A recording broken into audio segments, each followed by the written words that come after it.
And she's like, hey, what's up? And he's like, you gotta go to the basement. You gotta go to the basement. And she's like, oh, of course, the basement. All spooky. Why does everyone go in the basement? These ghosts they either love the attic or the basement, chat. The creepiest parts of the house. And so he's like, he waddles down there into the basement, chat. And Lorraine starts exploring the basement. Hello, I just wanted to thank you for clicking on my video. And I wanted to let you know, not only do I create content in my YouTube channel here, Class in a Glass, but I'm also on Twitch where I play single-player games, multiplayer games. I do movie reviews, cartoon reviews, and a whole bunch of other stuff. Also, it would be a big help if you can check out my Patreon, where you can gain access to audio commentaries, reactions, and the ability to submit questions for my podcasts and videocasts. And all that content can be found in the links below. In the meantime, enjoy the video.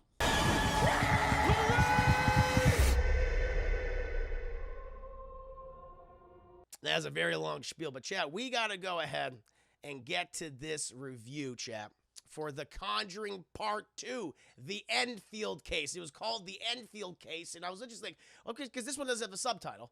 And I was like, just went for the straight Conjuring 2. I like it when sequels have subtitles. I think that's pretty neat. This is just called The Conjuring 2. But in the UK, chat, in Ireland, in the UK, it was released, The Conjuring 2, the Enfield case. Now it's because the Enfield case, chat, is basically the Amityville horror for the Brits, for the English people out there, chat. Some crazy fucking shit that went down there, chat. I mean, no one died or anything, but it was their version of it, basically. It was one of the most famous hauntings, haunted house, ghosts, supernatural occurrences in Britain's history, chat. And I think that's where they released under that specific subtitle, because they're like, hey, all you fucking Brits and Irish people and Scots and Welsh or whatever the hell else is there, check this out. You know about this case. It was a big deal. But for the rest of us Americans, chat, or anyone else living in the goddamn movie, what the Enfield? Who the hell is that? We don't know. So this put Conjuring 2. They slapped the 2 on the end. I was like, all right, it's a sequel to the next movie, The Warrens. Simple chat. But I have a question for you guys before we get into the nitty-gritty details of this movie. How many of you have seen The Conjuring 2, chat? The Conjuring Part 2. Very curious. Amity like Danny Phantom? Exactly, just like it. Just like Danny Phantom. If he teams up the Warrens, that'd be awesome. Enfield in North London, not far away from that. There it is. Yeah, you're near. You can probably go see the house. I'm in the UK. Remember grandparents talking about it. Wow, that's cool. DT Oxler, seen none of them. News Ducky, me, I did. Mordecai, nope. Chris Harris, yep. Arizona's, but I haven't seen this one. Haven't seen this one. Diamonds Klein, no. Axel, I have not. Cass Fade, no. Brando, I have seen it. No Any Woman, yep.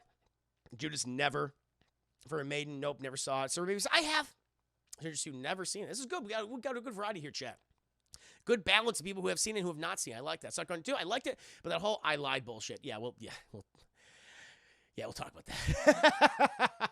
Spectre Saunders, yeah, I grew up not to be far from there, but far enough. Wow, that's cool. Blackstone, I saw. This is good. What we're saying was that was one of the best scenes. Some of the best, funny chat.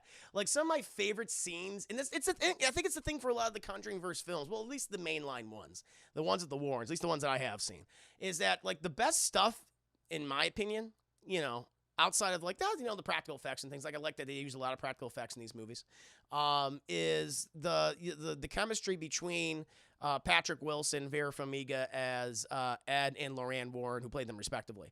Like they're actually really good. Like you buy into the relationship. They have excellent chemistry. You feel this. You feel the sexual tension between them. There's a lot of like Vera Farmiga, like Lorraine's like, when we get back home to America, we're gonna fuck. And Ed's like, oh, I can't wait. He's very excited about it. But no, in all seriousness, no, they are very good together.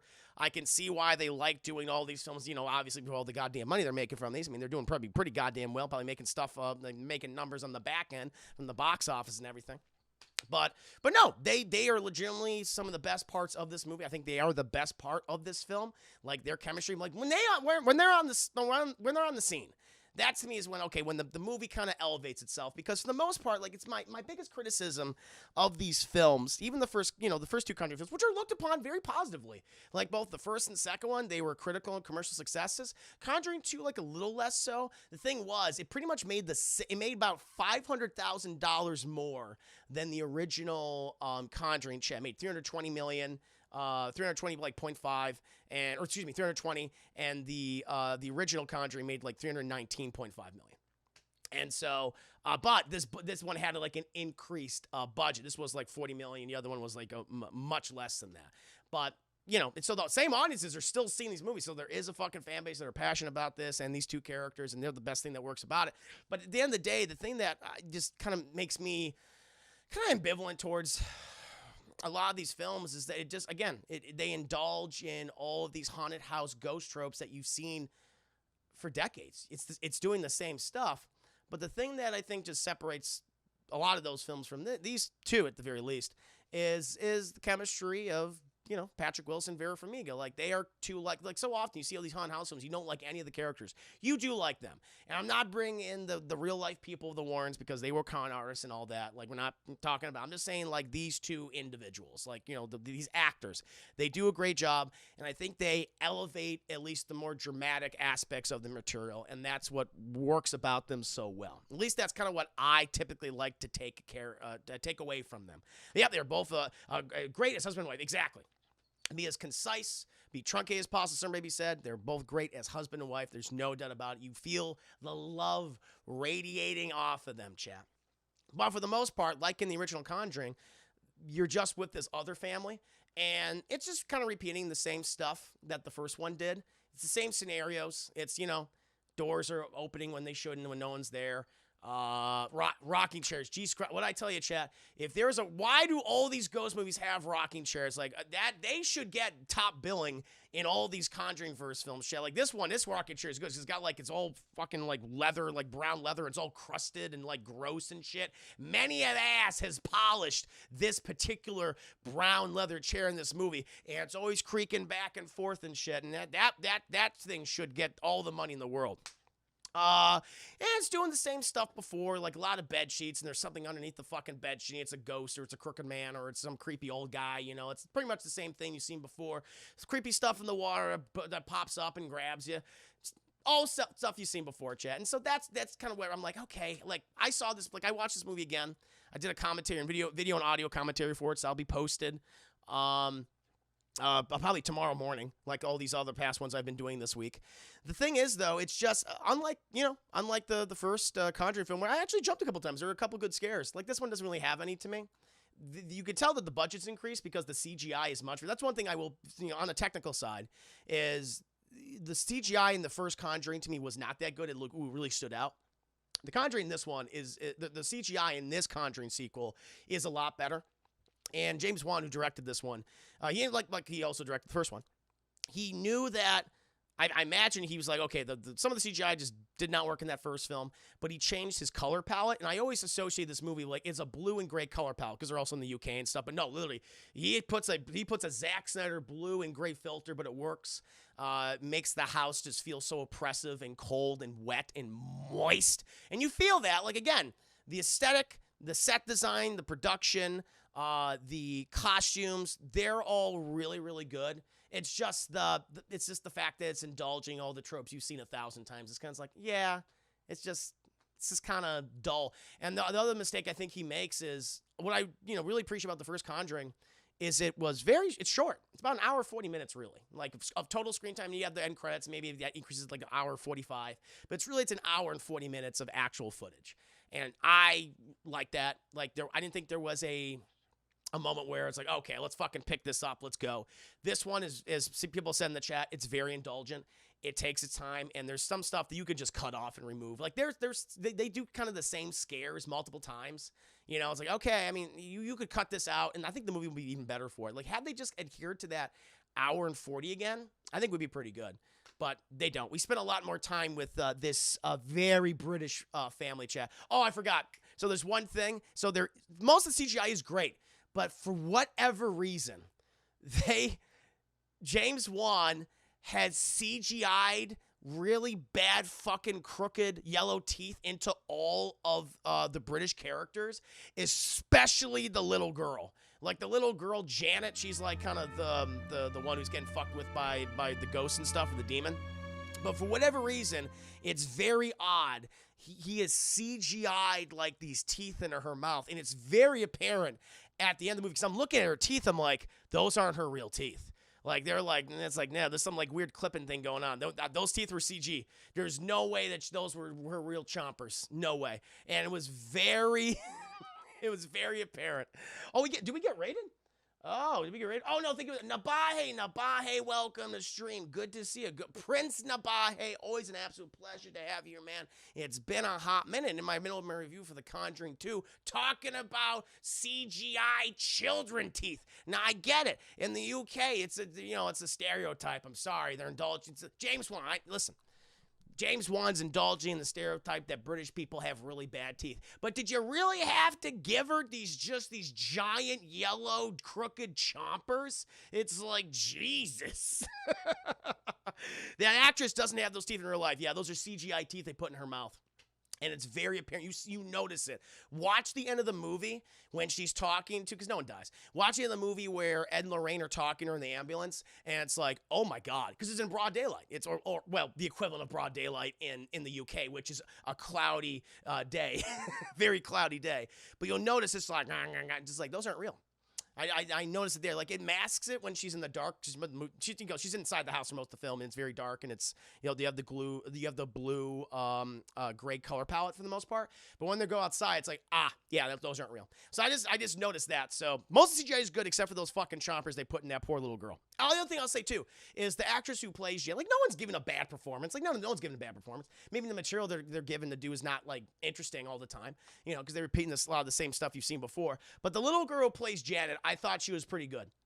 She really sells a lot of scenes. And also some of the ghosts. Like, my favorite ghost is actually like the old British guy in the movie. He's like, my name is Bill Wilkins. But the other one they have in here, I'm like, oh, I forgot. Yeah, you're the one who's doing all this crazy shit. Didn't really care for them. But that's just me.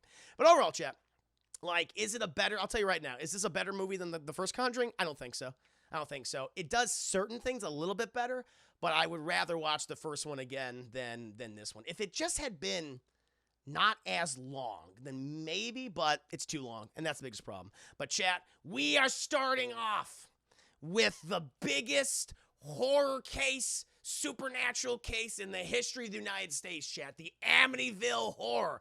It's several years after the events of Ronald DeFeo murdering his entire family, and also the haunting incident involving the Lutz family there, chat. And the Warrens have gone there with their assistant, a lot of cameos from previous characters from the original movie. They've gone there like in 1976 to investigate, like, what the fuck is going on, if there is indeed a paranormal thing happening there, if there's a demon, if there's a ghost. And they're doing a little seance, chat. They got all their little creepy candles all around them. They're in the living room of the Amityville Horror House, chat. And Lorraine's showing off some new superpowers, chat, because she can astral project herself. She has an astral form like Doctor Strange. And so when she's in the seance, you got good old Ed, he's there. And they're doing this little seance and things, and humming, and nobody patches the Philia Spiritus Sancte, amen. All sprechen the Latin. Boom! She comes out of her body.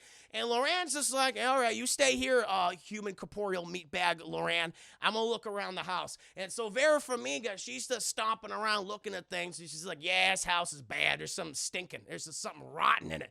And she goes upstairs. And then she starts reenacting the murders of the DeFeo family, chat. So she becomes Ronald DeFeo. And so she blasts the husband with a goddamn shotgun, blasts the mom in the face. His head just goes back, chat. Goes in the children's room. And I didn't know this, but I don't know if this was just James Wan taking artistic liberty. But I'm pretty sure you would hear a shotgun blast, but I don't know. I'm not sure. I don't know all the cases of the original murders in the Amityville house.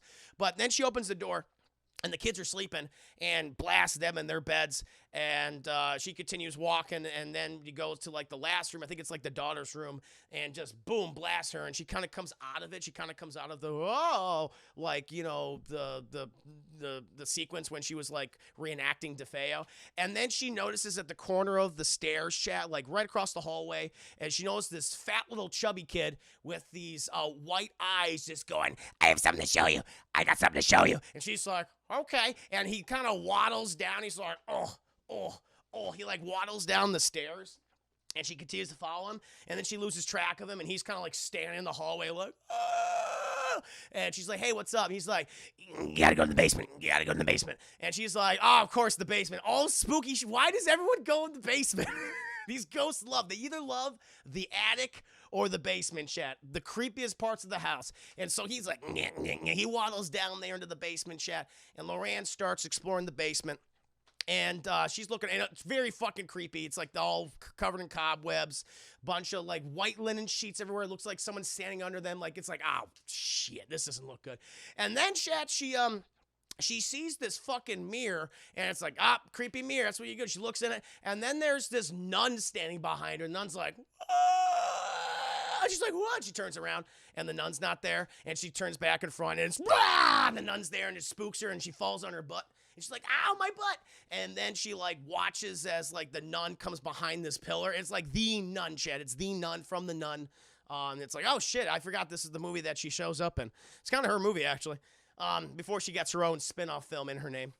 Well, technically, it's not her real name, but we'll get into that later. But she's like coming out, and she's like, she's got like big spiky demon teeth. She's like, and Lorraine's like, tell me your name, and I will have dominion and power over you, and I'll send you back to hell.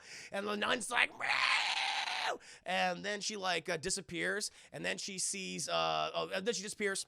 And the Lorraine's like, reveal yourself to me, reveal yourself to me. And then she sees like a figure behind like all this like trash chat, all these cupboards and chairs and stuff. And she's like, tell me what you want. And the nun shows up. She's like, I want that piece of man meat right there. And it's revealed who's the big hunky piece of man meat, Chad. Patrick Wilson, her husbando, Ed Warren. And he's like, honey, it's okay. I'll be fine. And then a fucking tree trunk comes through his fucking gut. And he's like, oh. And she's like, ah. And she fucking wakes up. She goes back into her body, Doctor Strange style, chat. And she's like, ah. She's like fucking screaming and screeching and shit. Dee Dog said, Danny DeVito, I'm the trash man. Now, Danny DeVito. Holy shit. If they ever do another Conjuring film or another one, have Danny DeVito be one of the ghosts.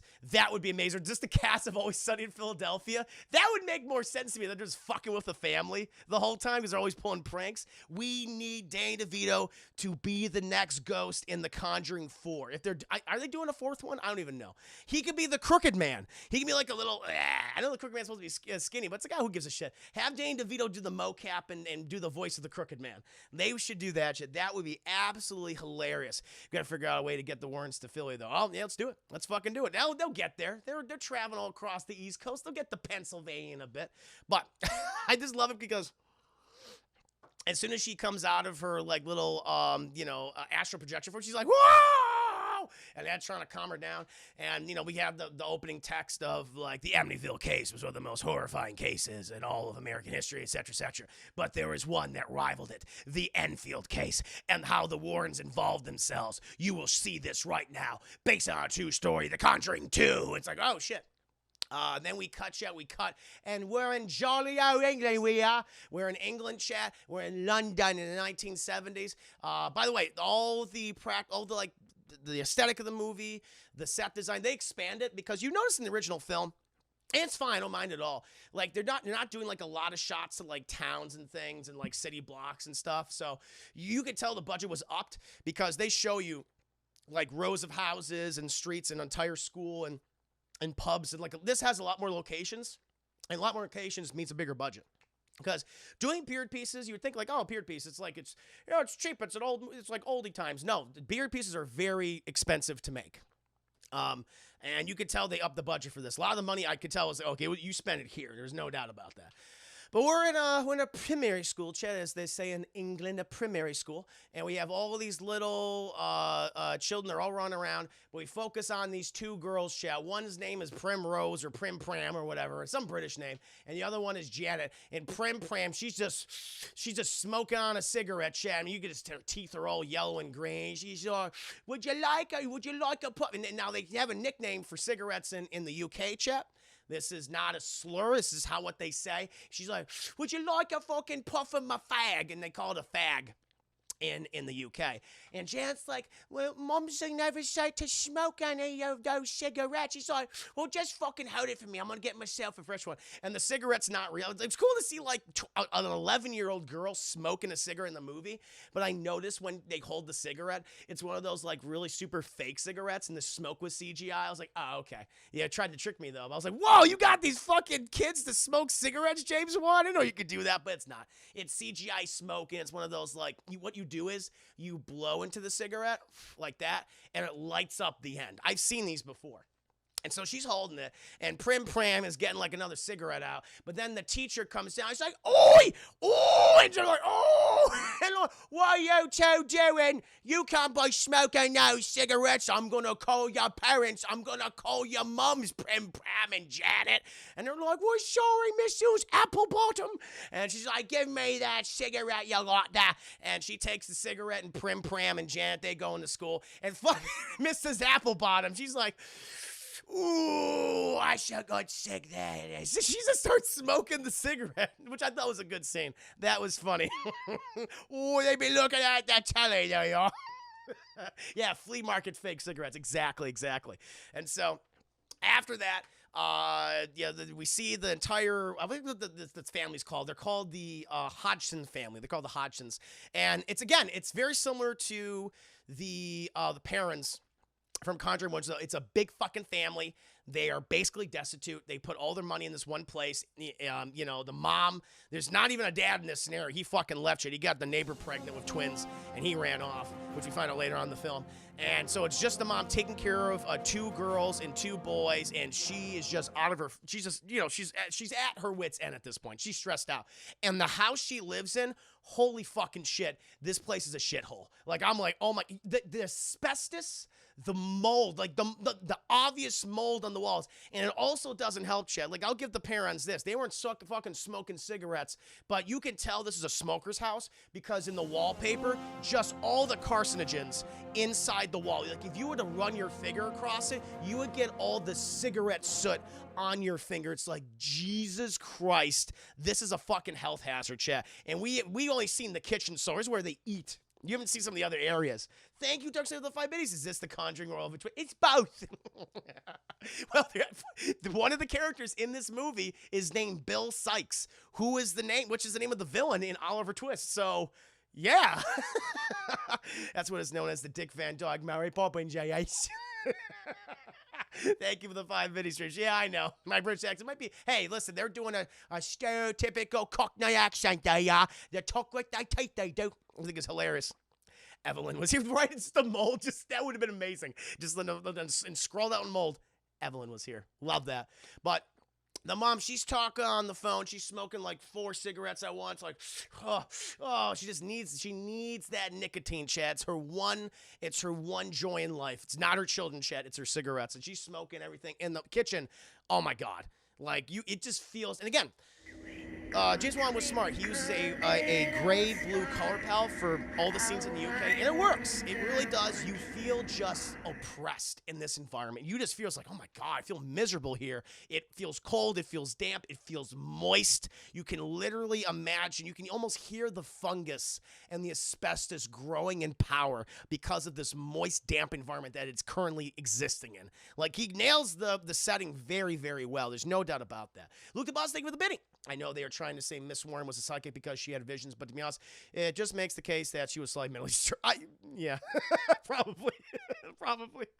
Oh, Lord. It can't be considered to be set if England, if it doesn't cast any. I know. Maybe he played the Crooked Man. He might have played the Crooked Man, chat. We'll see. I can see him playing one of these monsters in one of these movies. I'm shocked he hasn't, honestly. Doesn't Doug Jones play the Crooked Man or something? No, Javier Botet. Oh, shit. Wow, he definitely did. That guy, oof. He does. I'm surprised Doug Jones doesn't play one of these monsters. Oh, well. But she's smoking cigarettes and shit, and she's talking to her friend, the neighbor, on the phone. And then all the fucking kids come in, and you have this one kid. Oh, yeah, one of the little brother. I'm like, I love this, because every fucking horror film, these ghost movies have, a guy named Billy. And little Billy, he gets bullied at school because he has a stutter. And so he comes in, and he's like, Mom, biscuits. This kid loves stuffing his fat face full of biscuits, chat. It's probably, hey, that's the one thing he gets to enjoy. Mom gets cigarettes, and fucking Billy gets biscuits, but there's no fucking biscuits in the house. She's like, I haven't gone shopping. Yeah, I have. I'll pick up your biscuits later. Stop eating our fucking biscuits. And she hangs up the phone because she's very mad with Janet. She says, Janet, I just got off the phone with Mrs. Applebaum, all right? And she tells me you were smoking cigarettes. And she's like, says this while smoking a cigarette, just, ah. And she's like, Mom, I wasn't smoking a cigarette. I was holding it for Prim Pram. And she's like, don't fucking lie to me. You're just like your father. It's like, okay. Like, you can tell this is not a healthy environment, Chad, but physically and mentally, right? But then they're like, whatever. They spend their lives, they're bonding, all that shit. Eventually, it's Betty Boy time, Ed. It's Betty Boy time. And, Janet, she goes to bed with her sister. Oh, before she goes to bed, we see Janet. She's, of course, fucking with a Ouija board, Chet. Not even like a regular Ouija board, like a handmade Ouija board. It looks like shit. And she's like bonding with her sister. I don't know what her sister's name is. Peggy. I think her name is Peggy. And they start fucking playing. No, I think that's the mom's name. Margaret. I forget. Oh God, what's the mom's name? I think so the mom is Peggy. Margaret's the older sister. Got it. So she's playing, like, Jan's playing, like, with the Ouija board with her sister, and it doesn't fucking work. Like, nothing's working. They shove her under the bed. We then later see, like, the brother. He's, him and his brother, Johnny, he's in this scene and one other scene in the movie, and that's it. I forgot he was in the movie at one point. I was like, oh yeah, that fucking kid. I thought they only had 3 kids for a while, but it's like, oh shit, no, there's a 4th one. He gets this scene and then one scene later on in the film. And they have the creepiest fucking toy I've ever seen in my life. It's like, it kind of tops the music box in the last Conjuring film, the one with the fucking creepy clown, the jack-in-the-box, and the spiral mirror. When you're looking behind you, you look in the mirror and there's someone fucking standing behind you. Brim Brambino Tarantino, chat. Like, I want no Brambino Tarantino in this movie. It's too much. Although some of the ghosts do kind of team up in this one, which is interesting. That's like a common concept that's explored in all these movies. But they're playing with this, I don't know, a diorama or something like that, where it's this thing that spins real fast and it looks like the still image is actually moving. And it's to help him, where they recite this nursery rhyme of the Crooked Man. And like, the Crooked Man is a man that walks the crooked mile. It's like, that doesn't sound nefarious at all. And, Billy's like, and he can't do it. He can barely do it. But they practice and everything. And then Johnny's like, you did it. He said the whole creepy fucking nursery rhyme. I'm sure the Crooked Man won't come to you and grab you and slam you into a wall later on in the film. And he gives him a fucking biscuit. And he's like, I love biscuits, I do. Thank you. It's called a zoetrope. A zoetrope. Thank you so much. I would not have guessed that. I don't know why it's called a zoetrope, but thank you for the 5 base, Chris Harris. And so they all go to fucking bed, and she's like, no, Billy, don't be eating no biscuits, will you? Okay, they're very bad for you. You're gonna pop one day. And he's like, all right, whatever. And then we see later he put the biscuits on like his little shelf, and like there's a shit ton of them. And later in the night, he ate all those fucking biscuits. He doesn't give a shit. He's like, I want all the biscuits, I do. And so then eventually, we hear some creepy stuff starts happening in the house, Chad. So the first thing that happens is you got what's his name? Oh yeah. You got Janet. And it's like, at first I thought the ghost was Baron Bino Tarantino. I thought he came back. I was like, are you kidding me?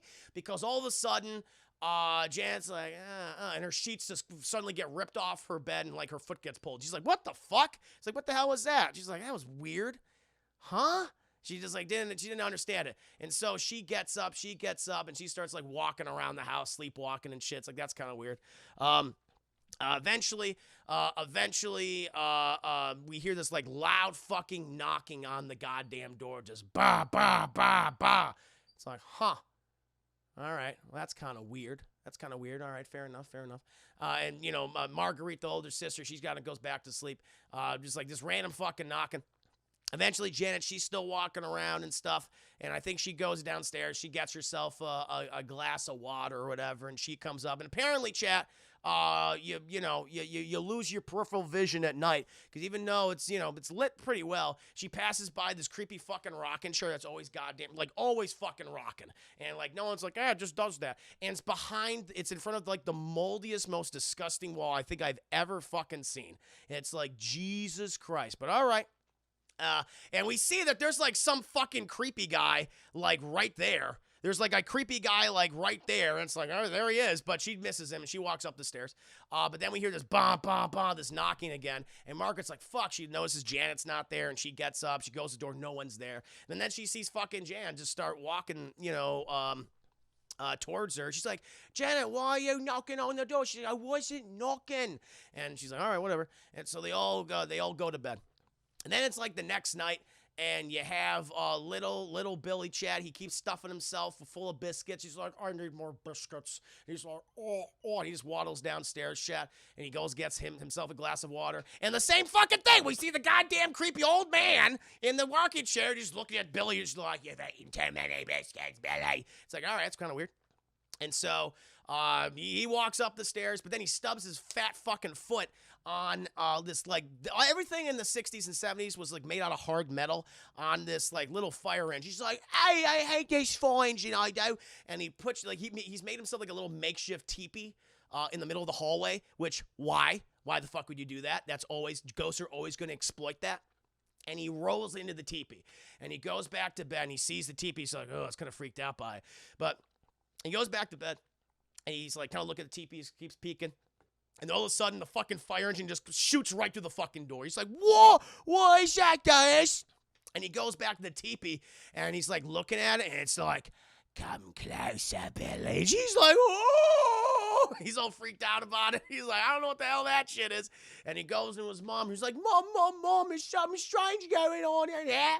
And she's like, what's going on? And she's like, there's nothing here, Billy. She goes to the fucking teepee. It's like, she's like, there's nothing in there, Billy. Go back to bed. And they go back to bed. Is this character Duke as a kid? It is the Duke's son. This is him. He went through a traumatic episode. Dealt with some fucking ghosts.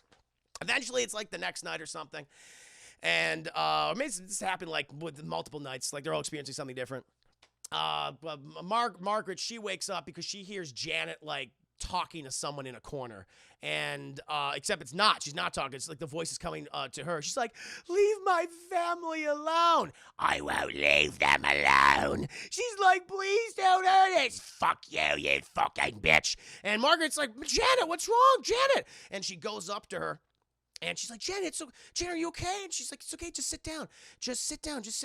And she like puts her back to bed, and she covers her and everything like that. And then Marguerite, she goes back to bed, then she sees like this thing, right. Her peripheral vision's working really. Marguerite, like, she looks, there's a fucking guy standing like 1 foot away from me. And you can see the collar of his shirt. I was like, all right, this is one of the scary scenes in the movie. And she's like, fuck. This guy's like, she's like, I don't know what to do here. Marguerite, MVP of this scene, because she's just looking at this thing. I'm like, And she goes, whoa, and she turns on her lamp real fast. But it was this poster of this one, like one of the handsome British singers or something, wearing like a collar. She's like, I thought there was like a creepy old man or something. She turns around, Jan, she's like, turn off the fucking light, you bitch. She's like, whoa!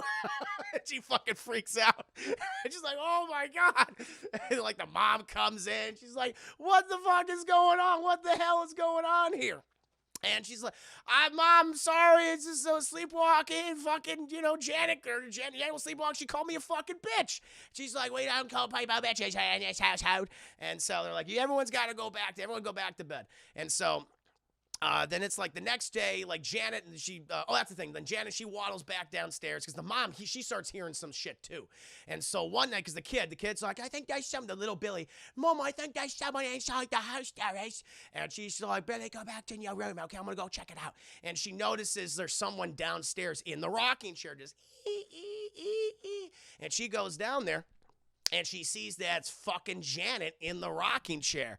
And she's like, Janet, what's wrong? She's like, I don't feel so good. And she goes over and she's like all burning up and shit. And she takes Janet upstairs. Chad, she has a fever. Then the rocking chair starts fucking rocking again. Chad's like, all right, okay, here we go.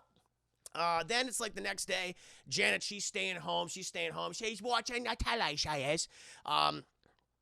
And everyone else goes to school, and she's watching this like British show, but then she has this giant fucking industrial size clicker, this remote chat, where you can actually hear the buttons go. every time she presses it, and she's watching this British show, but the TV will flicker like back to like this, the Queen to Margaret Thatcher. Someone wants to watch the Iron Lady, Margaret Thatcher, they do. And she's like, I don't watch Margaret Thatcher. I don't like her conservative politics. And she's like clicking back to like the comedy show. And all of a sudden, she like gets the sense there's something near her, but then the phone rings. She's like, "Oh, it's the phone," and she goes there. She's like, hello, Mom. It's fine. I'm feeling okay. Just don't really want anything to eat. My tummy still hurts." And all of a sudden, she had the clicker. She looks to the side. This is a horror scene. The clicker is right on the armchair. It's like, I didn't leave you there, Mom. I gotta go. And she hangs up the phone, and she goes over the TV because the TV clicks back to like this other thing. She's like, I'm just going to use the dial this time. She goes over the dial, clicks it back, but it keeps clicking back. It's like, that's weird, until eventually it turns itself off, and she knows the reflection, the fucking remote is floating in the air. She's like, what? She turns around, it drops immediately, and she's like, huh. And she turns back to the TV, and then there's an old man that goes, turn it back, you fucking bitch. And she's like, ah! She fucking freaks out, and she starts screaming. She starts shrieking. It's like, okay. And then it's the next night, and I guess she didn't tell her mom about this. This is my house. That's what this guy keeps saying. This is my house, you fucking bitch. And she's like, all right. And apparently she didn't tell her mom, because everyone just goes back to bed again. It's like, okay. And what she's done this time is to prevent her from sleepwalking. Okay. She's tied like this jumping rope, this literal like the rope around her hand to her bed, to her bed frame. And like, Margaret's like, what are you doing? She's like, to make sure I don't, fucking like get out of bed again. And she's like, all right, whatever. And so then it's later in the night, and Margaret, she hits Janet, she goes, boom, she hits like the ground, and she's like, oh shit, I started sleepwalking. But then all of a sudden, for whatever reason, she realizes that she's downstairs again. And she's like, what the fuck is going on? And she's just like looking around and stuff. She's like, what? Why am I here? And then she looks at the rocking chair, and then we see the fucking guy going, get out of my fucking house. And she's like, whoa! And she fucking flips out, and she wakes up, and she's on the floor, like in her room with Marguerite. She's like, oh, Marguerite's like, what's wrong? And she runs over to like get the mom up, and like, mom, everything's fucking crazy. And Janet says she seems sick. And mom comes in, and she's like, what's going on? I'm absolutely tired of this. Ignore it. Everything will be fine. Kronk voice. Right. I mean, that's what they always do. They just ignore the problem. This movie's review is just getting more cockney as it goes on. I mean, I'm sorry, but this is what most of the film is. And eventually, the mom, she goes to the room, and she sees, like, she's explaining, there's a man in our room. There's a man, there is. And she goes in the bed looking after the man, but she finds the Ouija board. She's like, are you practicing black magic, you are? This is the stuff that's causing you to get crazy. And she, like, rips it and stuff. She's like, I'm through with it. And she sees that her two sons are right by the door. And she's like, what am I going to do with you kids right now? She's like, I'm at my wit's end. Well, I'm going to get some tea downstairs. I'm going to put on the kettle, I am. And she's about to leave, and the fucking dresser just goes across the fucking room and slams the door shut, hits the fucking Billy in his fucking face. He's like, biscuits. And the mom's like, holy fucking shit. And stuff starts flying off the walls, and you hear, get out of my fucking house. And it's like, that's not good. Eventually, the whole fucking family, they just Kool-Aid, man. They burst through the fucking windows. They're like, they throw shit through the windows, and they just run over to their neighbors, who are very helpful, by the way. I don't know their names. I think they're Nottingham. Are they named Nottingham? I think they're named Nottingham. Good people. The Nottingham chat. And they're like, holy shit, what's wrong? There's someone in our house, there is. And, Mr. Nottingham, he goes over and he says, yeah, there's some fucking weird shit that looks like it was thrown around. And he walks back, and apparently he called the police, and they're going to check things out. It's like, all right, shit. And then Mrs. Hodgson, she goes back over there. The kids are at the Nottinghams right now.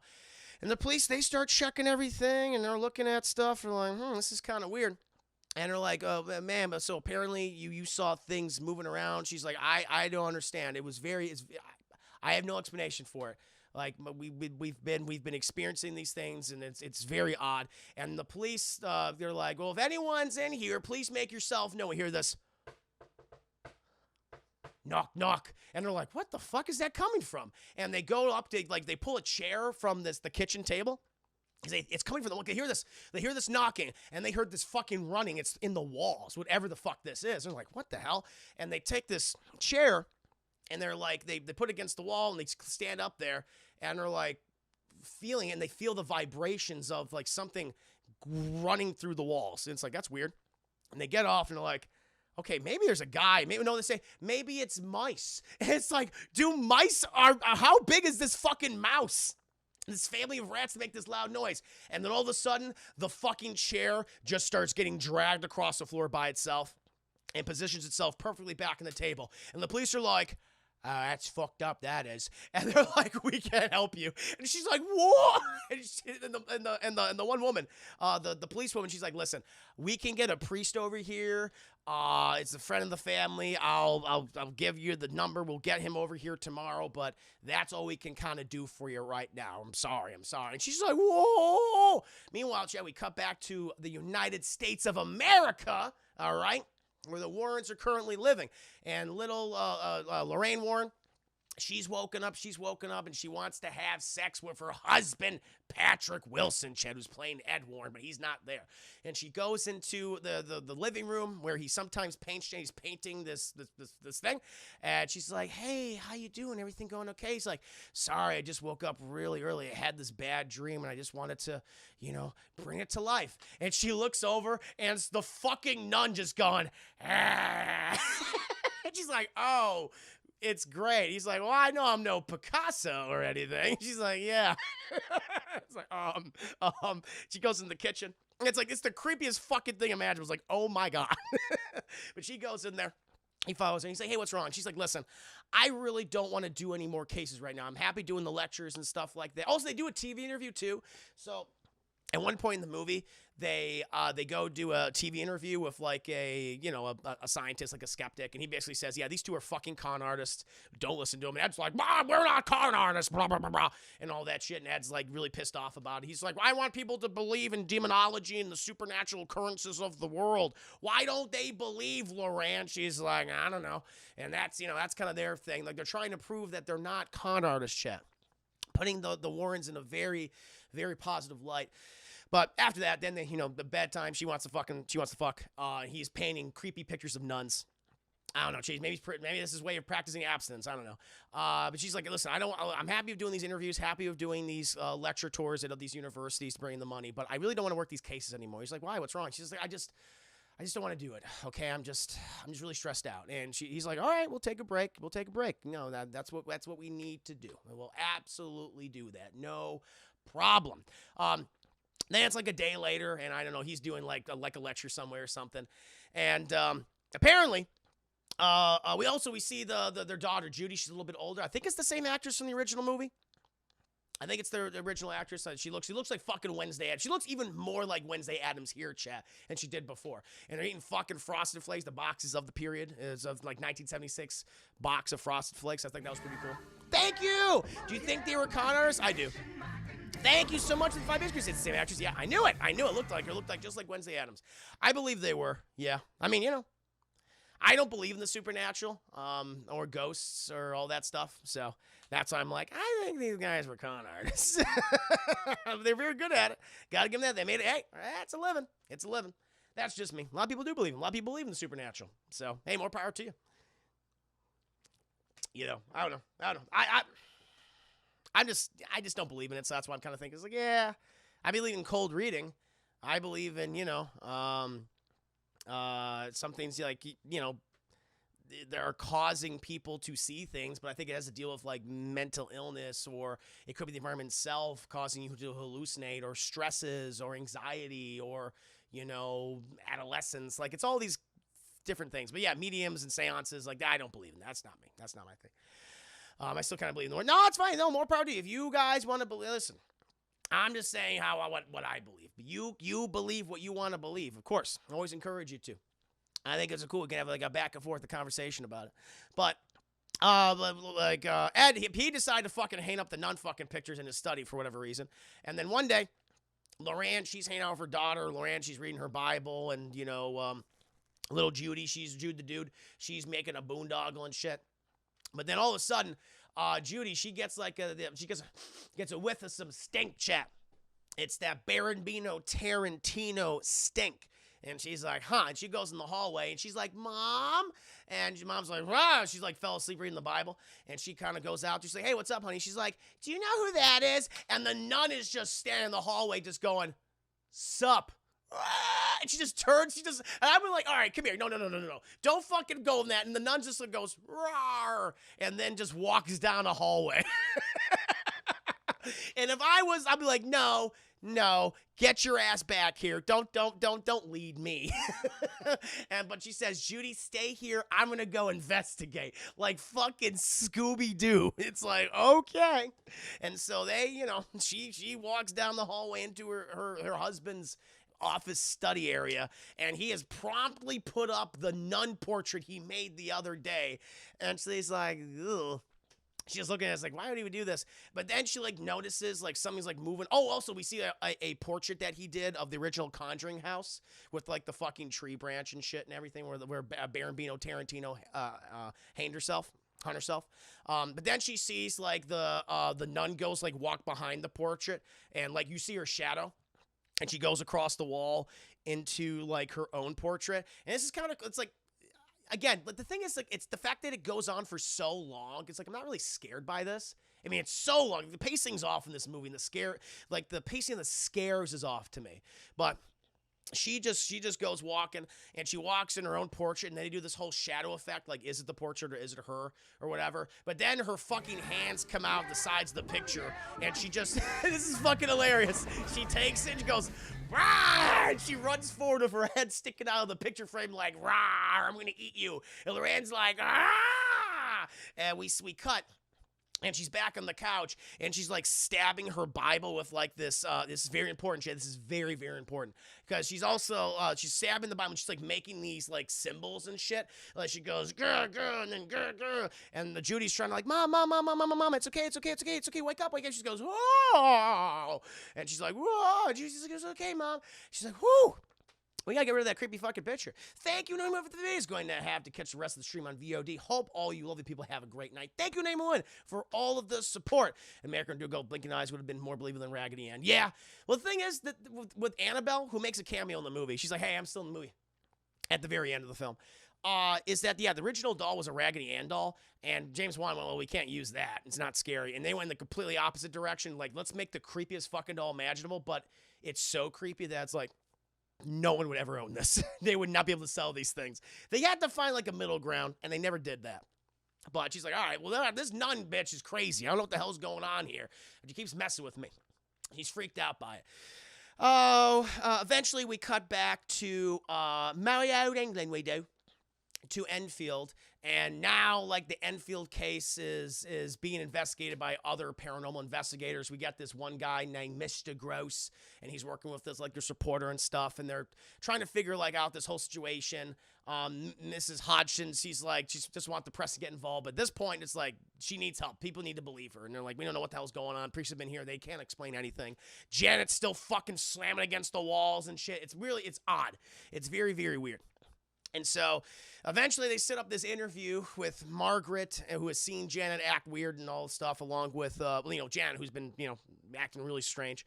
And the reporters, it's so you girls have seen some crazy shit here, haven't you? Yeah, yes, we have, sir. And he's like, well, who is this person who is trying to hurt your family? And it's like, Janet, you've encountered it. I have indeed. He's like, well, if this spirit or presence would like to make themselves known, do so now. And Janet starts going, it's like, whoa, Janet, what's going on? And she's like, get out of my house. And it's like, who are you? And he's like, knock, knock. He's like, who's there? Bill. And he's like, Bill who? My name is Bill Sykes. I'm 72 years old. This is my home. Where's my family? And also goes I was blind, and I had an aneurysm in that chair behind me. what are these people doing in my house? And they're like, it's not your house anymore. Billy's like, yeah. And he's like really fucking weird and shit. Bill Nye the Science Guy. That would have been good. I was expecting the priest to go, projectile vomit. And they record all this bullshit. All this bullshit. Jan's continuing doing weird things. Bilbo Baggins, only 3 feet tall. Bilbo Baggins, only 3 feet tall. Like all that shit. So they record all this and they give it to like the Vatican. Vatican's like, oh, you know who we fucking need? And the Pope's like, bring me the Warrens. They're like, all right, montage, epic Pope, priest, cardinal montage, the Warrens. And so they give it to the priest who is the envoy to the Warrens in the Catholic Church. And they listen to all these creepy fucking tapes. You're like, we're talking like this, we are this, Bill. And they're like, that's pretty fucking creepy. And Lorraine's just like, oh, I don't know. I'm gonna do this. I'm scared. But we gotta help. We gotta help this family. We absolutely have to help this family. The Pope. Well, I might be exaggerating a little bit. So, they go there. They meet the other paranormal investigators. We also have like a skeptic who is like saying this is all fucking bullshit. Like this is obviously not real, but she's involved herself in the case and everything. And they meet the family. They go in there, and immediately I've been like, all right, well, the big fucking reason why everything's so fucked up here is clearly because of all the asbestos. Oh, I forgot one other scene. There's another scene, too, before the Warrens get there, chat. But all the asbestos and mold and shit. But at this point, the Hodgsons are now living with the Nottinghams in their home. But as we know, chat, the entity has attached itself to them, as established by the Warrens in the previous Conjuring film. And it'll always follow you. It's got its teeth in you, and it will not leave. And so we see this one scene early in the film where it's the Nottingham's home and they have this Rottweiler. I'm like, don't kill that dog. The dog lives, shit. The dog does survive. Don't worry about it. Although I thought they killed it in one scene. And it rings this bell to let the owners know it wants to go outside and do its business. And we have like little Belle who hears the bell ringing one night, and he's like, I'm gonna go let little Graham Cracker, whatever the hell his name is, outside. And he goes because he hears the like that's whining and shit. And he goes to the back door and he opens it and he's like, okay, go outside, Graham Cracker. And Graham Cracker starts going, and it stands up. Like Graham Cracker stands up on its hind legs and starts transforming into the Crooked Man. And the Crooked Man sounds really cool, but I'm just not a fan of this effect because the Crooked Man walks the crooked mile. And Billy's like, oh no! But he's so full of biscuit shit, he can only waddle so fast away. He's like, oh. He tries to get back to his family. And he runs over there, runs back. He's like, Mom, everyone else is the Crooked Man, it is. And they hear that Crooked Man comes for the crooked people and all that shit. And eventually they see it's Janet. It's Janet, and she's doing the Crooked Man's voice. And they're like, whoa, shit, Janet. And she fucking collapses. She's like, ah. Cool and shit. Like, the Crooked Man makes 2 appearances in this film. This is his first appearance. He makes another one later on. Apparently, they are working on a Crooked Man spin-off movie, but I don't know how that would work because what they established later on in the film would contradict something. All I'll say is like, I don't know. I don't know if this is a prequel or maybe they can run something up, but I'll explain why I don't think a Crooked Man movie can run. He's like, ooh, he can't run so fast. He's got a tummy full of biscuits. He does. But then the Warrens get involved. They stop by and they visit the family. And Ed is, talking to all the kids and stuff. And we see, like, little Janet. She's outside. She can't go to school anymore because she's acting all fucking crazy and shit. And she's by this way. This is actually a really good scene. Really good scene between Vera Farmiga and the girl that plays Janet. Madison Wolfe. Just good job. We're singing this very depressing-looking swing set. And Vera Farmiga, she sits down right next to her, and she's like, listen, I want to help you. I understand what you're going through. She's like, I have no more friends, I don't. No one likes me anymore. I think I'm a freak. And Lorraine's like, hey, listen, when I started to get my superpowers, like she literally says, when I started to get my superpowers, I didn't have any friends. No one believed me. But I eventually met someone who did. And you know what I did when I met them? She's like, I don't know. She's like, I married him and I wooed him and I fucked him. She's like, whoa!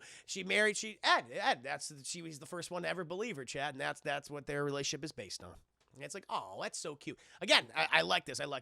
Yeah, it doesn't make sense.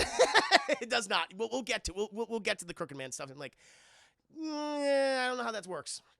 Unless it's something. Well, it could. We'll get to that, Chad, in a bit. I have questions, all I'll say. And she's like, well, Janet's like, oh, that's great. And she's like, well, Janet, listen, I know that sometimes these things like how is this thing operating around you? Does it feel like it's coming from inside? And she's like, no, it's like it's always standing behind me. Oh. And it's like, is whatever this is standing behind you right now? And she's like, yeah. And what is this thing saying? What is this individual saying to you? He's saying, get out of my fucking house, you bitch. And she's like, whoa. It's like, all right, okay, take it easy. He says, she says, it wants to hurt you. It wants to hurt you and your husband, and he'll kill you. And it's like, oh, that's not good. And they're like, all right, well, we got to prove that this is real. And so they set up an interview with Janet and the thing. This is a great fucking scene because it's fucking funny. Because it's basically just Ed shit talking to a ghost the whole time. And I love it. It's really imaginative. And so this is the scenario where they have I don't know why they don't have any, I guess they don't have a tape recorder or a camera, but they have a tape recorder, and they set that up. And she's like, all right, to prove that this thing is talking, because she's like, everyone's like, okay, she's clearly just doing the voice herself, even though it's like, okay, it's very deep and weird looking, or weird sounding. And so we want you to take a sip of water, keep the water in your mouth, and when this thing possesses you, it somehow won't spit out the water to talk. It doesn't make any, I don't understand it. And it's like, okay, sure. And she takes a sip of water and she holds it in her mouth, and like nothing happens for a minute, and she spits it out. And he's like, he told me he doesn't want you to look. And Ed's like, what? Now he's nervous all of a sudden. She's like, he said he wouldn't do it unless you did it his way. And he's like, all right, everyone turn around. So Ed, Lorraine, and the mother and Mr. Gross, they all turn around, and she does the water thing and puts it in her mouth, and we see like the soft perspective, and like Ed's like, all right, Bill, can we talk to you? Can we talk to you? And we hear like Janet going, all that shit.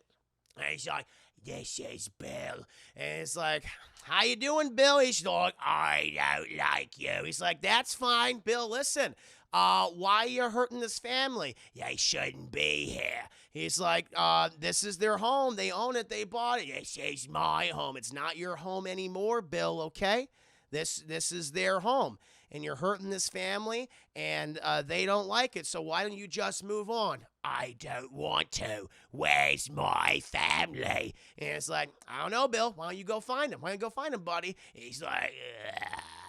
He's like, hey, how about I can help you, Bill? And he's like, you can? He's like, I can. Listen, I can help you go to heaven. He's like, ugh. And he's like, you don't like the sound of that, Bill? I'm not a heaven kind of guy. And he's like, well, Bill, I mean, you got heaven. You have another option. Hell, he's like, I don't like that either. He's like, well, Bill, we're out of options, buddy. I got to get you out of this little girl. I like it here. Bill, we're not arguing now, are we? Fuck you. No, fuck you, Bill. It's a good shot, but it's hilarious, this conversation, and like Patrick Wilson getting progressively more angry as the conversation goes on. It's hilarious. And he's like, Bill, I'm going to bring out the cross, Bill. He's like, don't do that. I don't like the cross. And he's like, I got to use you on the Bill. He's like, no. And he uses the fucking cross, and he's like, "Ugh." And then Janet comes back, and she spits out the water. I don't know what that proves. Okay. And they're like, wow, that was fucking weird. That was definitely weird. Chris Hansen here. I know, right? And they're like, okay, that was kind of crazy. Then it's like there's one night. Also, they take a tour of the house, and they go to the girls' room, and all the furniture is just destroyed. And there's like a shit ton of crosses all on the walls, shit. Like fucking every wall has like 25 crosses. And they're like, has that helped? And they're like, no, it's so loud in here at night because it's slamming into things and it's very angry. And they're like, oh shit, that's not good. And then in the rest of the movie, we get kind of like, this is some of the best parts of the film because it's just the Warrens bonding with the family and just being kind of handymen. Where, like, we learn about how Mrs. Hodgson's husband left her, got the neighbor pregnant, and they absconded to Scotland and all that. And he took his records, which, you know, it's almost Christmas time. They'll listen to Elvis records during Christmas time. And Ed, he went to buy some records for them, but their record player doesn't work because fucking Bill Sykes doesn't like Elvis. He's like, I don't like Elvis. And he smashed the record player at one point. He's like, oh, fucking Bill. He's like, I'm sorry, I'm a fucking asshole. But that's okay, because Ed, he knows Elvis music, chat, and he sees a guitar, which belonged to their dad, and he fucking plays an Elvis song, chat. I'm falling in love with you. And he's, like, singing directly at his wife, Vera Farmiga, chat, you know, Lorraine Warren. And it's a wonderful fucking scene, chat. I actually really like it. It's like, this is what we're talking about. It's like, I think that's what separates these two movies from a lot of haunted house films, is that you have this pair of recurring characters who have great chemistry with each other. You buy the relationship, and it totally works. And you're like, I want to be with them. I want to be on all their adventures. Like, that is cool. And it's these small little character building scenes when they're indulging in their love. And I don't mean that like in a sexual way. I mean, like, no, and like just two people who like truly love each other. It's like, I like that. That was cool. That was cool. And so they do all that shit. And, you know, it's like, wasn't that a fucking nice little moment? That is wonderful. That is wonderful. And then I think eventually, Ed, he's like making some, because the whole fucking house is just a death trap. Like, it's gross. It's covered in mold and just years of cigarette smoke are just embedded in the carpets, in the wood, in the wallpaper. It's just, like, the chair where fucking Bill Sykes is always rocking is just, it looks like the baker's estate from Resident Evil 7. It's like, wow. But then there's another scene when he's underneath the kitchen sink, like, fixing these pipes, and we hear his kind of origin story because he's talking to Janet. Like, all the scenes they have with Janet are pretty good. And he's talking about, you know, when I was a little boy, when I started first believing in ghosts and shit, one night I heard this noise coming out of my bed, and I looked under, and something fucking pulled me violently towards the floor, and it felt like a hand. It was a hand that pulled me under, and I got out of it. I ran to my parents' room, and I told my dad about it, and he told me to go get my ass back to bed. But the one thing he did give me, though, was this cross, and he said, son, you use this cross he always wears, cross he uses in the original Conjuring to get rid of Baron Bino Tarantino from Carolyn. And he said, you use this cross, and you tell that fucking demon piece of shit to get the fuck out of here. And that's what I did. I told him, hey, you get out of here. And then this is funny. He said, you get out of here by the power of God, or God will kick your butt. I thought that was cute. And she goes, ha. And that's what I always believed until I found someone who believed the same things I did. You know what I did? And she's like, you know what I did when I met that person? And, you know, Jan's like, you married her. He's like, sounds like you heard this story before. She goes, yeah, I did. Your wife told me. He's like, I figured. And so after that chat, it's I think it's the next night. I think it's before that. So, it's this night. This is fucking weird. So all the people are like, let's go to bed in our regular rooms. Why would you do that? But okay, sure. So they all go back to bed in the regular rooms for some reason, or some of the rooms. Not the creepy fucking room with all the crosses and shit. Maybe I think they're sleeping downstairs. And Ed and the mother, Mrs. Hodgson, because the leak is still not fixed, it's still not working. So they go down into the basement. And the whole thing, I'm like, how the fuck can you live here? The entire basement is flooded. And there's a scene early in the movie where it's just flooded constantly because of all the rain and water. And it's just gray water. So it's filled with piss and feces. It's like, oh my God, how can you live here? And he looks at because the washing machine's on the fritz, it's not working, spray water, I can fucking buy that.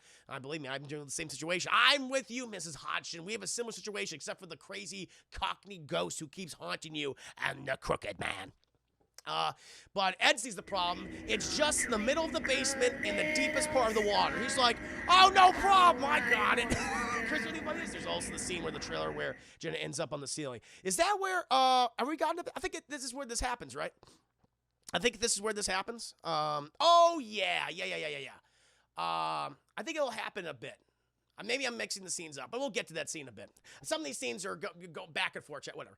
But oh yeah, I know exactly what you're talking about. So yeah, so the night before, my mistake. We'll do we'll go back to that scene. So they're all sleeping in their fucking beds one night, and Janet, she's tied herself up with the jumping rope again.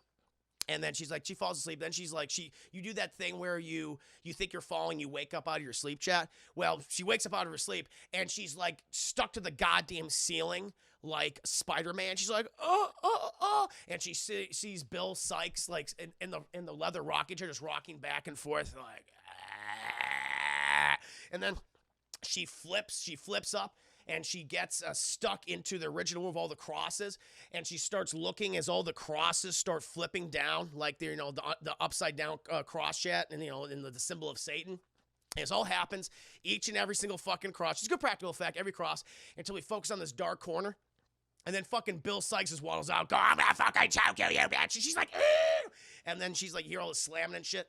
Everyone starts waking up. The mom, she's like, oh no. And she's trying to get, now we saw earlier, she keeps a fucking lock on this door with a key that she always has, but apparently she forgot about the key. She's like, why won't that door open? Even though you just saw that you had a key before. And she's trying to open it up, and they're able to get the door open. And little Janet's like, Mom, help me, ain't someone in here? And then someone grabs her fucking face, and it's Billy's like, she's mine now. And they're like, oh no. And then Ed and Lorraine, they run out there, and they're like, Mrs. Hodgson grabbed the key. She's like, oh yeah, the key. And she comes back with the key.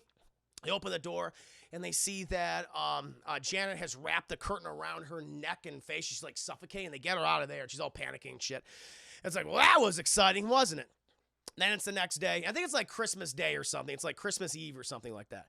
And that's when good old Ed, he goes down in the basement with Mrs. What's her name? Hodgson. And the source of the leak is right in the deepest part of the dankest part of the basement, right there. Where the water goes up to your tummy. It's like, oh, perfect. I'm sure nothing bad will try to get me when I'm going in the water. So he wades out into their chat. And Mrs. Hodgson, she's like has the flashlight for him, like, is that it right there? And he goes, yep, just keep it right there, Mrs. Hodgson. But she sees on the peripheral vision fucking Bill Sykes just coming out of the water, like, I'm gonna get him. Oh, I'm gonna get that American piece of shit. And she's like, who's that? It's obviously the ghost, obviously. And she's like, Mr. Warren, I think there's someone there. And then she like wades out in the water too. And he like turns around and is like, I don't see anyone. Mrs. Hodgson goes, I could have sworn. And she looks down, and Bill Sykes goes, how you doing? And he grabs her, Chatty. She's like trying to pull her into the water. And then Patrick Wilson's like, whoa. And he grabs her, Chatty grabs her. And we see that she has like, all the kids have like bite marks on them because apparently Bill Sykes has been biting everybody in this movie, chat. And he has like a specific type of like a bite mark because like 5 teeth are like missing. And then all of a sudden, when he gets her out, she's like, there's the bite, it is. And they have this, for whatever reason, this fucking retainer falls like from the ceiling into the water. And he reaches down and picks up this retainer, chat, with a couple of missing teeth that Mr. Sykes, chat, Bill Sykes wore when he was alive. It's like, gross, ew. And they're like, that's not good.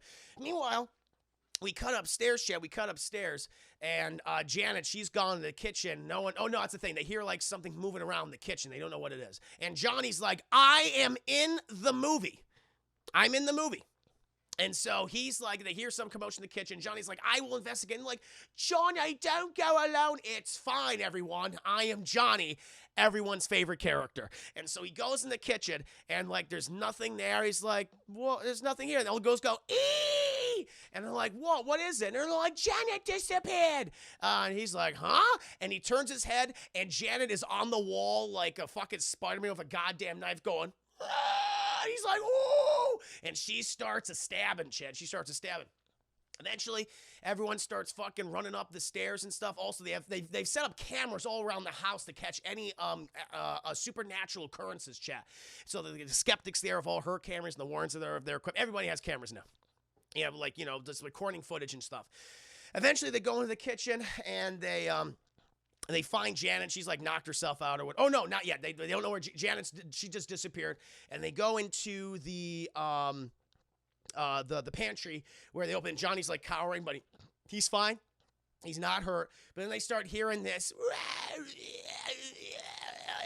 like coming from like the breaker room, which is right next to the stairs. And they go over there, and somehow Janet has forced herself inside of the breaker box. Like, it's huge, though. It's not like a little one, like in a typical like American home. It's like huge. She somehow wedged herself in there, and she starts speaking like, "It won't leave me leave, won't leave me, won't, I won't leave, not, won't." And it's like, what the hell? What's it fucking saying? And eventually, also we set up like the pipes are really hot, and Ed accidentally burns his wrist. He's like, "Ow, it's really hot." And you're like, "Oh, those pipes might burst. You better be careful, Ed." He's like, "Thanks." And he takes the cross out and he calms her down, and Bill Sykes leaves her, and they pull her out and things. And they calm her down. They go in the living room. And the skeptic comes in after everyone's kind of like, whew, everyone's had a biscuit and some tea. And the skeptic comes in. He goes like, yeah, she's fucking faking. And they're like, "What do you mean? I caught it all on footage." And they're like, "What?" And they go out to the car with Mr. Gross and all the other ones. Also, Lorraine and Mr. Gross have a scene together. Or Mr. Gross, like, he's a paranormal investigator, but what inspired him to do this is because his daughter died. And he had these moments throughout his life ever since she died like a couple years ago. And what got him into this was he felt like his daughter was trying to contact him from beyond the grave and stuff. He doesn't really get into many details, but he's like, "This is what inspired me to do this and help other people so they can, come to terms with the loss of loved ones or put ghosts to rest." I was like, okay. I don't know if he's a recurring character in the rest of the series, but I know he's in this one. And they watch the footage. And the skeptic lady, she put the camera like right in the window, so you obviously see it. And we just see Janet just throwing plates around and bending spoons and shit, like she used her psychic powers. No, she's just bending spoons. She throws the table over. She's like looking for stuff to smash. And they're like, "Oh, look at that. She's full of shit. We knew it. And the Warrens are like, "Oh, Jesus." But the mom's like, "What? No, I swear we didn't plan this. No, Janet, she's possessed by the devil, she is." And they're like, "Listen, we gotta go." Like, the church, they're not gonna want to perform an excommunication, or it's not excommunication, an exorcism on this house or a blessing because of what this is. They don't want to be a part of hoaxes. Like, we want to help you, but it just doesn't, it doesn't look good, and we're sorry we have to go. She's like, "Well, get the fuck out. Get out, and good day to you." It's like, all right. So they all leave, all disappointed. The neighbors, Mr. Nottingham, he drives the Warrens to the, the train station, and they board the train. They're putting all their stuff on there, like they're going to go to the airport and fly out, and going to go to the London airport, but they got to go to the train because it's like North London. I don't know what it is. It's not nonsense. But they go there. And they have these heavy cassette tapes at one point, and then Ed's like putting the cassette tapes up, and they all fall out because all the recordings of like the Bill Sykes interviews, and they fall out.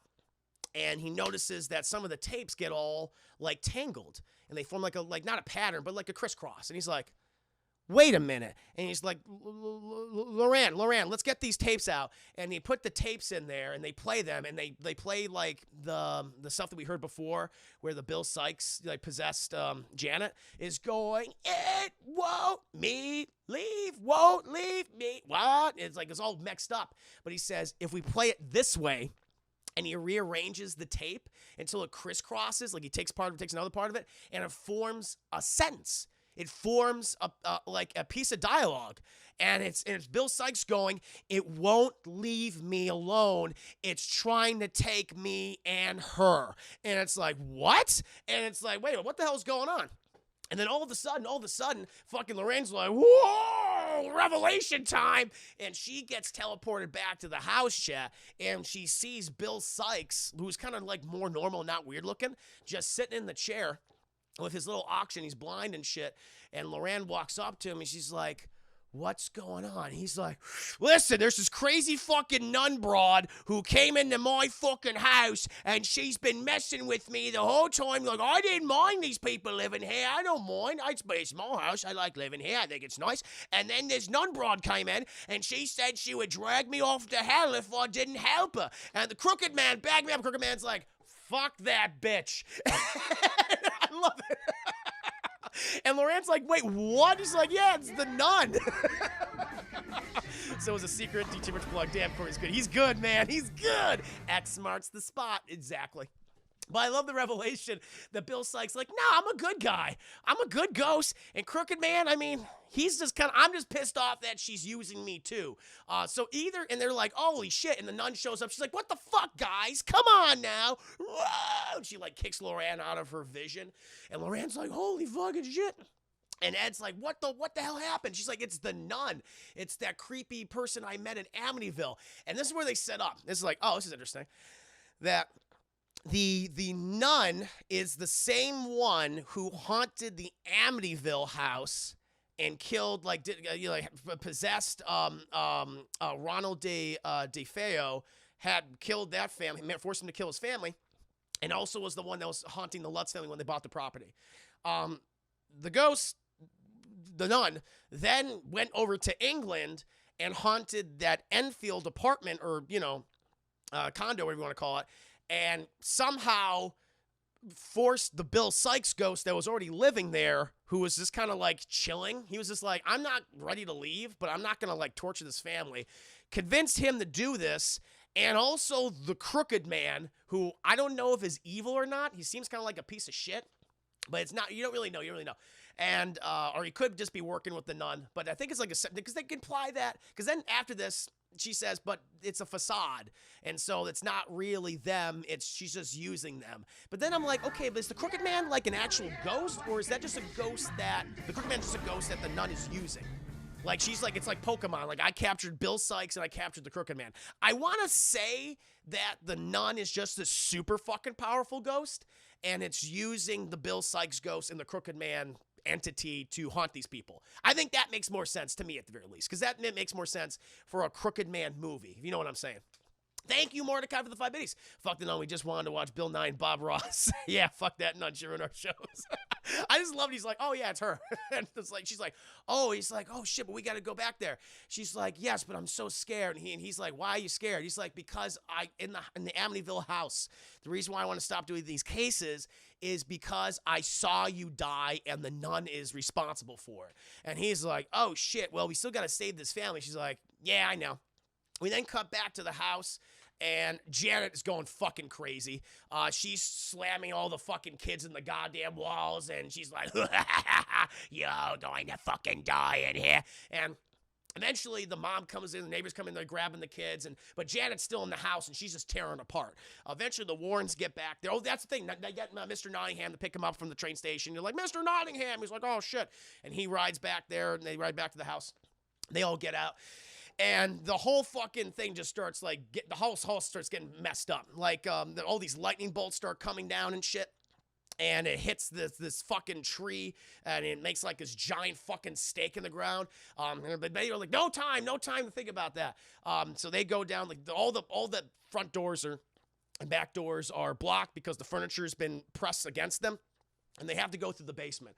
And Ed goes in there, he opens the door, and then the fucking door slams right in Lorraine's face, and she can't open it. And he's like, I have to do this, Lorraine. I have to do this. Like, you can't do this without me. He's like, I have to save Janet. And he's like wading into the water and stuff. And he noticed like this fucking giant hole, like, or this big hole where these loose boards were, and he starts like hitting with a big pipe, and he like crawls through the goddamn like floor in the living room, chat. But when he's crawling through, remember that, like, that hot pipe that was there before? It was, like, super, super scalding hot. It explodes onto his face. He's like, oh! And poor Patrick Wilson's beautiful face shit. He's horrifically burned. He's horrifically burned and blinded a little bit. He's like, he can't see nothing. And the Crooked Man's just there, just fucking with him, going, blah, blah, blah, blah, blah, blah, blah, blah, the whole time, while Lorraine's trying to get in there. Mr. Nottingham, he comes in with an axe, and he slowly tries to get in. Like, Mr. Nottingham, he's just exhausted. He's like, I'm running too much. I need my buttered noodles. And he's trying to get in there with this axe, and Lorraine's like, fuck it, this ain't working. This ain't fucking working. And she realizes, like, in order to banish the nun demon, they need to remember they need to know its name to have control over it. And she remembers this, oh, I remember now, my Bible. And she runs back to the Bible. Meanwhile, Ed, he's going up the stairs half fucking blind and shit, and he stops and he sees the teepee, and he's like, Janet, are you in there? And she's like, yeah, I'm in here right now. Why you come inside the teepee? Yeah. And he's like, huh? And it's the Crooked Man. Oh, he pops out of the little, the Zippo, whatever it was called. little carousel. He's like, the crooked man walks the crooked mile. This is some good CGI here where he shoots, like, it's really cool. It's practical in CGI where he stands in the teepee and he slams in the closet and he goes to the ceiling and you see him like traveling, like all the cracks and stuff. And he bursts out of another closet and is like, blah! And like Ed closed the door. But then he's getting towards Janet's room. And he opens Janet's door. And he busts on in there, and it's all fucking, you know, wind and lightning and shit. It's like, holy shit. And he sees Janet's, like, right by the window where she's going to impale herself in the giant stake that was made with the lightning bolt. And she's like, I have to die. I have to be free. It wants my soul. And she, like, drops. She's like, no. And he grabs her, and he holds on these curtains, but he's like, oh, shit, because he's too heavy. And it's like, uh-oh. And if he can't pull himself up, Chad, he's just too thick. And Janet's too thick because she's filled with so many ghosts, Chad. Got the Bill Sykes ghost in her, got the nun ghost. Well, Bill Sykes not even involved anymore. Bill Sykes is kind of like, I'm just going to stay in the back. Bill Sykes is there. He's just like, I don't want to fuck with anybody. I'm just gonna stand back here now, okay? Like, we're good right now. Nun's like, right. He's like, all right. And eventually, Vera Farmiga, Lorraine, she's looking in her Bible. And remember that thing where she was like scrawling something, the symbols? Apparently, she asked the demon's name and they actually gave it to her. And she wrote it down in the Bible conveniently. And the demon's name is like Volcon or something. Volok. That's the nun's actual name is Volok. It's Volok. And she runs into the house, chap. She gets up there. She goes in the room. And the nun's like in the corner going, hey, the fuck, bitch. She's like, I know your name. And the nun just like throws her against the goddamn wall. She's like, holy shit. And she's like, I have power over you. Volkan's like, how did you know my name? You told me, you idiot. And I condemn you to hell. And she's like, no. And then the actual demon like comes out of the nun or transforms into like this very huge demon. And it gets sucked into the wall. It's like, no! And eventually, Lorraine, she runs over to Ed and takes him and takes the Janet. And they're free! Yay! Everyone's okay. And I guess the Bill Sykes ghost is good. I guess he's like, well, I'm just going to stick around. And the Crooked Man's like, I'm going to go get a franchise maybe. So it's like the paramedics get there. Ed's treated for his burns and his blindness. Or he's not really blind. It's temporary blindness. He's got a little scalding is all. And they're all like, you know, holding each other and shit. They're like fucking so traumatized. And Janet comes on over. And we see like the CGI teeth for her. I'm like, why did they CGI these awful, just yellowed, gray-looking British chompers? Like, I don't know why they did that to that poor girl. It's like, it's very noticeable here. It's like, yeah, those are fake teeth. But Ed's like, well, listen, this cross, my father gave it to me. Tell ghosts to fuck off. I'm going to give you this cross. You can tell more ghosts to fuck off. She's like, I can use this to tell me to fuck off. Yeah, whatever you said. Yay! And then she goes back to her family. It's yeah. And then Ed and Lorraine, they go back home, chat. But fucking Ed, he got the fucking little Crooked Man carousel thingy, the Zeppo Bob or whatever it was, and he puts it right next to the music box that was from the original Conjuring film, and we see Annabelle go, sup? Behind it. No, she doesn't move. Of course she doesn't move. Annabelle doesn't do shit, but she's in the background too going, hey, I'm Annabelle. I'm also going to get into the movie too. And you think, oh, the carousel is going to start, but it doesn't start. And then it cuts to black. But then, chat, we see what happened to some of the original people involved in the Enfield case. So apparently, Mrs. Hodgson, she continued to live in the house for 40 more years. Okay. And she died in the exact same spot as Bill Sykes did, in the same chair. Okay. It's like, all right, sure. I think that was the big reveal. Oh, yeah, we also hear some of the original recordings of the Warrens' conversation with Bill Sykes. And I'll admit, it's creepy because he sounds like this. I don't know how a little girl would do that voice, so it's like, that's a little weird. That's a little weird, chat. But then it ends. The Conjuring 2, chat. But, of course, it's setting up all these frames. The Nun gets a prequel, which then leads into the first Conjuring. It's like, oh, shit. But, yeah, I guess the Nun is dead in this movie because the Nun is the main villain in this film. They do away with the Nun. And so I don't think the Nun's going to get any more movies because the Nun prequel leads right into the events of the Conjuring. So it's like, oh, shit, there you go. And that, my friends, is The Conjuring 2, my scene by scene by scene by scene breakdown. Lorraine also danced. Oh yeah. So the end song. This is a good moment. Ed also buys some Elvis records, and he plays them for him and Lorraine. And it's like, I'm falling in love with you. And it's very nice, very wholesome. It's a good ending. Yeah, it's setting up, I imagine, Annabelle, the third one, I guess. That takes place in their house, their main characters in that, and their daughter, Wednesday Addams, gets haunted. And obviously The Conjuring 3. It takes place in the 80s, I guess. But yes, Jack. That is my review for The Conjuring 2. The thing is about the movie, again, there's some cool stuff. The chemistry between Vera Farmiga and Patrick Wilson is really good. It's just great. But it's too long, and it's doing the same things the previous film did, but just longer. It's like, I just didn't, it needed to trim some fat. It needed some fat trimmed. But yeah, I give it, I don't know, I give it like a rental. I give it a rental, chat. That's just me. That's just me. Troy, Chris, I love how every British character in your mind sounds like my cocaine's Alfred. I hate Jack Christ. I go do this all way. I'm getting tired, so I'm going to log off. No problem, Hamilton Burger. Have a great evening. Awesome breakdown. Thank you. Thank you so much. Dawn getting her own movie's kind of funny considering she was a last-minute replacement of another. Really? Oh, I didn't know that. Wow. Yeah. Yeah, you realize that, oh yeah, that's the thing. So I forgot this scene in the movie. Put this in, Alex Manal. You realize she saw her husband's death twice. Once in the Amityville house, but she originally saw it when they were doing the exorcism of that French farmer in the first Conjuring movie, that footage they showed. And that's why she was like, whoa, that's when she saw her husband die, because the nun was in that French farmer, chat. And at the end of the nun, you see the nun possess that French farmer like Mercer or Mercer, whatever the hell his name is. That's what's all connected. It's like, oh, that makes sense. So yeah, and she's like possesses that guy for like 50 years or something. It's like, oh, okay. Yeah, I didn't know how she's faking it. Oh yeah, the fact that she was faking it is like, and so the reason why she was faking it, chat, is because the ghost said, if you don't do this, then I'll kill you. I'll kill you and your family. And she's like, okay. And she does it. And this is like, it was just so stupid. It's like, all right, I didn't really need that. Probably like their actual case. But I won't bury you. I've buried enough members of the Wayne family. But I won't bury you. I buried enough members of the Wayne family. Thank you, Treasure Chief, for another 5 biddies. Thank you, Keeping Larry. Chris Ayers, yeah, the original villain was going to be this giant black-winged creature that Juan actually brought back from the Castlevania movie. He was tasked 2 years ago. Then he decided to post it wasn't scary enough. Came up with the nun to tie into Lorraine's faith. And he shoot those bits of the nun character. Well, we see that. We see that bat creature at the end because it comes out of the nun. That's what comes out of her. So that's like its true form. And I guess the nun's just its favorite form. I don't know. Don, welcome to stream. To see if she's faking, it would have been an interesting plot. That would have been cool. I'm like, oh, this would have been awesome. I think that would have been really good. I was like, that's not bad. And crazy shit. I mean, we did see all the creepy Bill Sykes shit beforehand.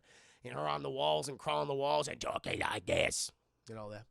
But Don, welcome to stream. Hope you're doing very well. Just got done with my review for The Conjuring 2, Part 2. It was a fun breakdown. It was a very fun breakdown, Chip. Yeah, and they actually had a guy in a suit for the original creature.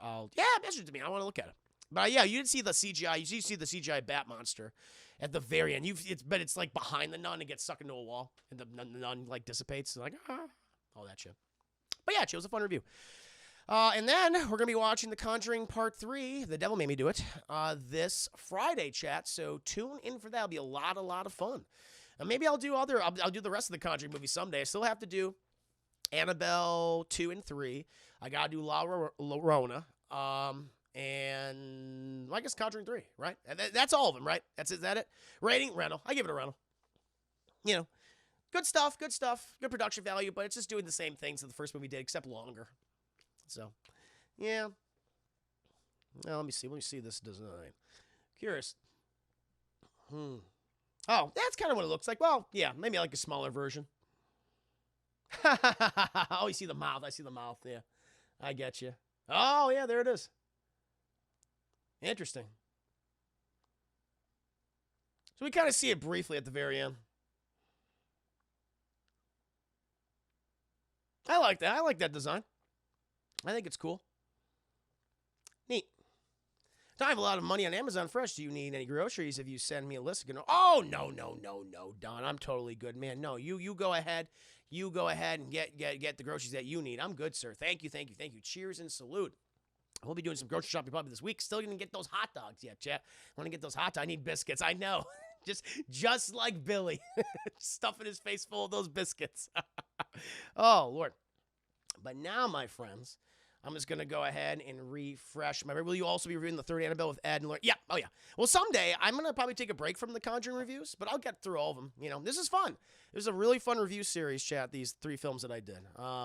But yeah, I'll do the other ones. I'll do the other 2 Annabelle movies, La Llorona, and maybe even, I mean, we'll watch the Conjuring 3, but I guess I could do a review for that film, after some time down the road. Review Annabelle the Origin. Yep. I will definitely do that. Maybe I should just do this. We'll get the rest of the list. Yeah, because next week, chat, I'm going to start reviewing the Fast and Furious movies because I want to get through all of them by the time the new movie comes out. So maybe that's what I'll do. I'll do all the Fast and Furious films, and I'll finish up the Conjuring movies once I finish Fast and Furious. Sound good? We ever review the original Ju-On or Insidious? Sure. Yeah, happy to. If we put them on the list, if they're on the list, or we can add them when we do more polls, absolutely. You just remind me when to put them on there, and I will do so. Short, did I see the video I posted? Sadly, I've not been in my Discord in a hot minute. I got to get back on there. I've just been so busy of so many things that I'm working on. But I will get back on the Discord. Thank you for sending that video. Apologies if people have been sending any messages via my Discord. I do need to get back on it. So sorry about that. But I will get back on it soon. In the meantime, I'm going to take a brief break. I'm going to refill my beverage. In the meantime, please entertain yourselves amongst yourselves. And I'll be right back. Stick around.